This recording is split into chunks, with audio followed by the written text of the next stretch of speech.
A gente está presenciando, neste momento, e eu não vou dizer que isso é um privilégio, porque não é legal, mas uma guerra de titãs.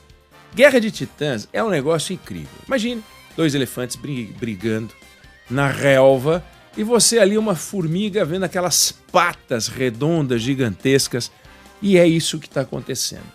Quase metade do PIB mundial em conflito. Não é um conflito armado, mas é um conflito muito pesado. Estados Unidos, quase 30% do PIB mundial, 27%, 28% do PIB mundial. China, 17% do PIB mundial, em conflito.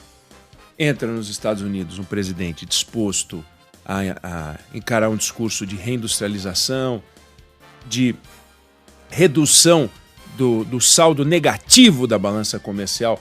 Boa parte dos países, os Estados Unidos, são o maior comprador de produtos do planeta Terra, 13%. Então você imagina que de tudo que se vende, de cada 7 coisas que se vende, uma vai para os Estados Unidos. É um negócio inacreditável você imaginar o sorvedouro que isso significa. Os portos, entrando produto, 13% de tudo que se importa no mundo vai para um porto americano. E a China é exatamente o contrário.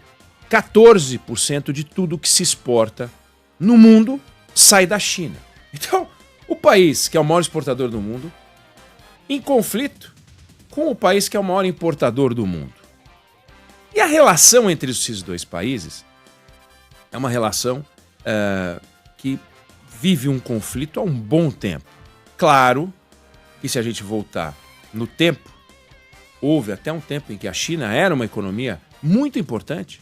Se estima que quando o Brasil estava discutindo a independência, a China representava coisa de 30% do PIB mundial. Ou seja, a China tinha um peso equivalente aos Estados Unidos, mas era uma coisa muito básica. Têxteis, porcelana, né? Agro, um negócio meio basicão.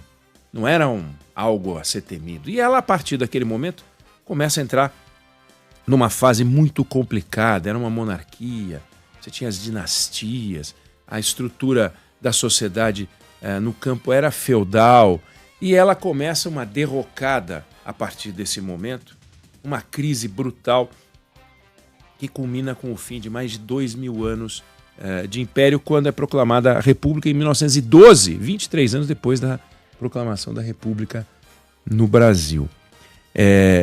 Quando ela vira uma república, você está falando de um país que tinha 400 milhões de habitantes, um país gigantesco com 80% de analfabetos. Olha isso.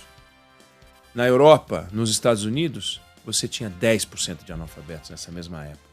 E na China, 80% de analfabetos. É assim que ela inicia o século XX, às vésperas da Segunda Guerra Mundial, né? Nas bordas da Segunda Guerra Mundial.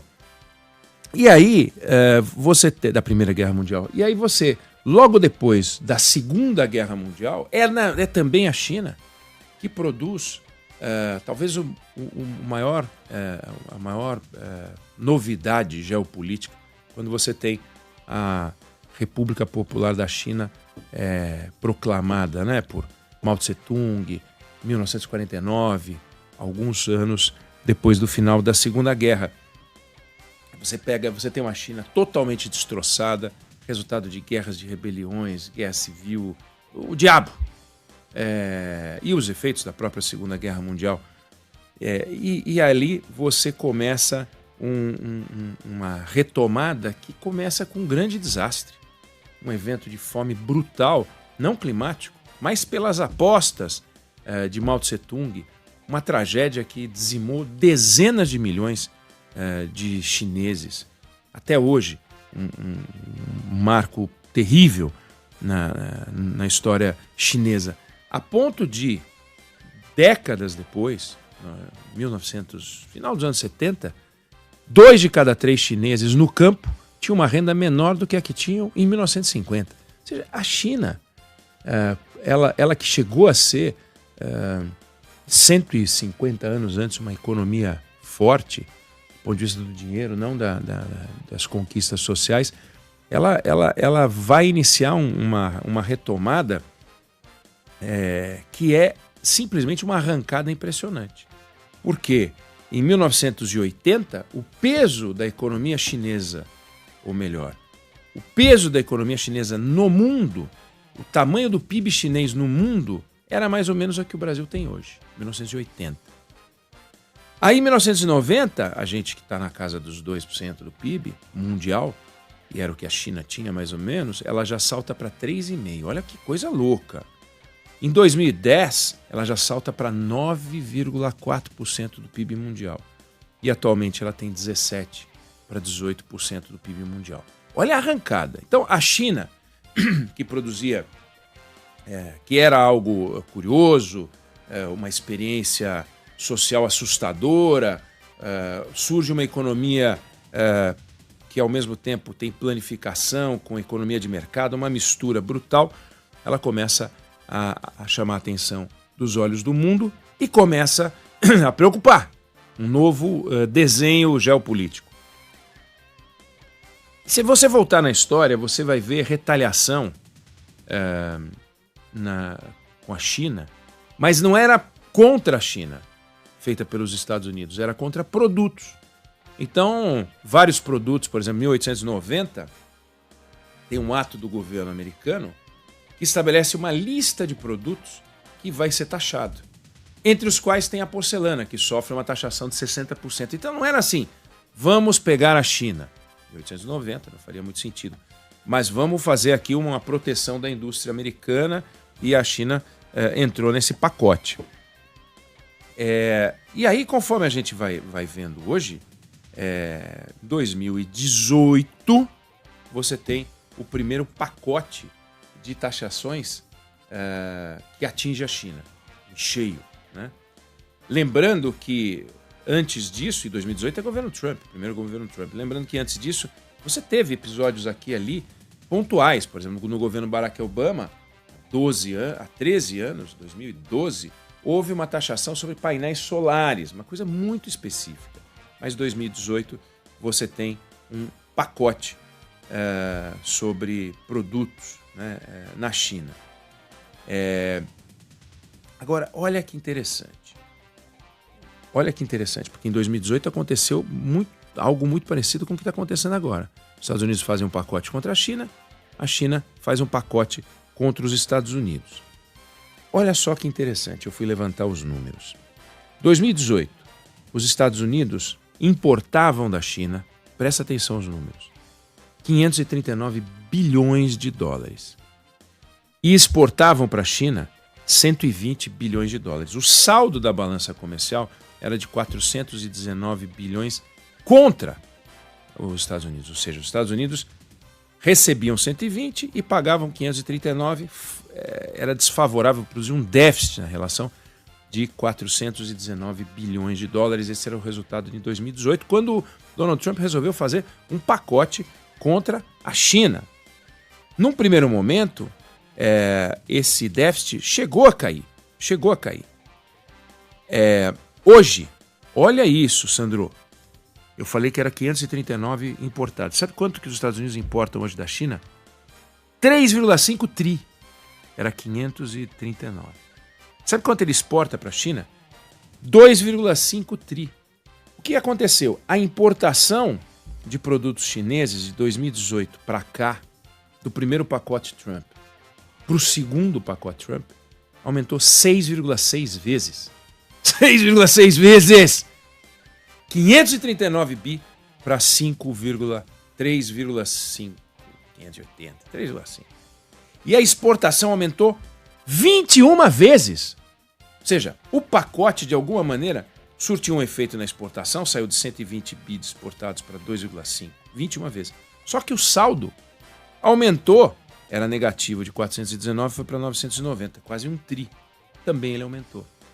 Então, se você for olhar pelo ponto de vista de cada um dos itens, você vai dizer, claro que eu tinha que fazer um pacote.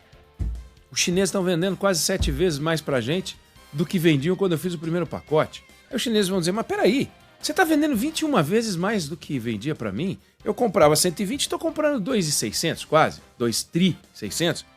Aí o americano fala, mas o saldo dobrou, mais que dobrou. Então, quem é que tem razão? Não tem essa de quem tem razão. é quem é que tem mais força. Então ele soltou um pacote linear de 10% sobre todos os produtos chineses, a China devolveu com uma taxa de 15% sobre carvão, gás natural liquefeito, 10% sobre petróleo, mais equipamentos agrícolas e alguns automóveis. Agora, olha que coisa interessante.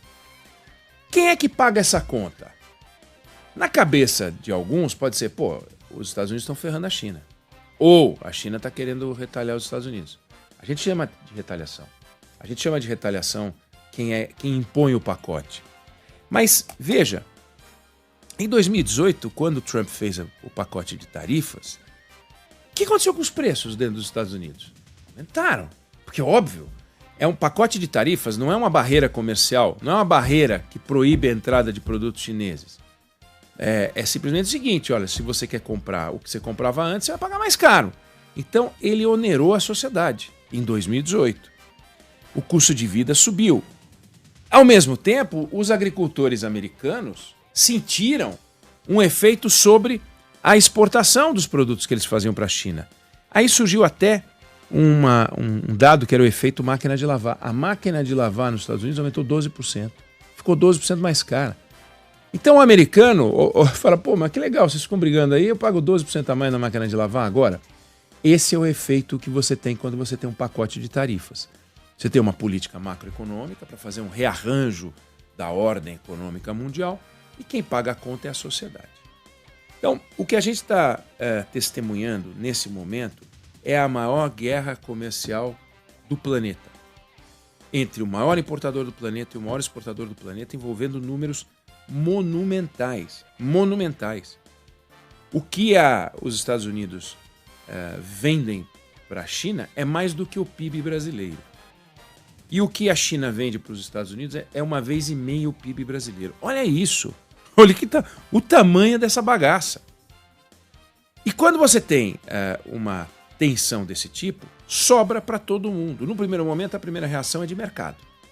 Então o mercado asiático reage, o mercado financeiro, né? O mercado financeiro americano reage, o dólar reage, a bolsa reage, tal.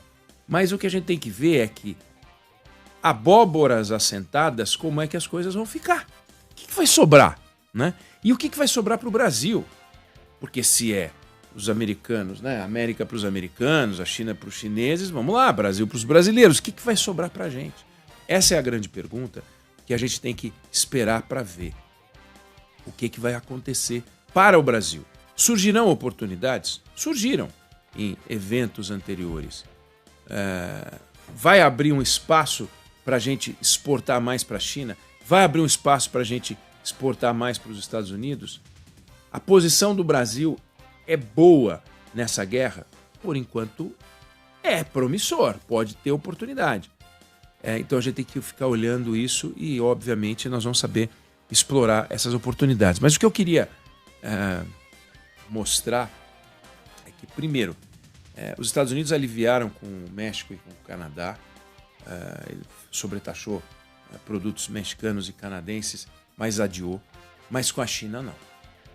Também não fez um pacote como a gente viu no final do século XIX com 60% sobre o produto.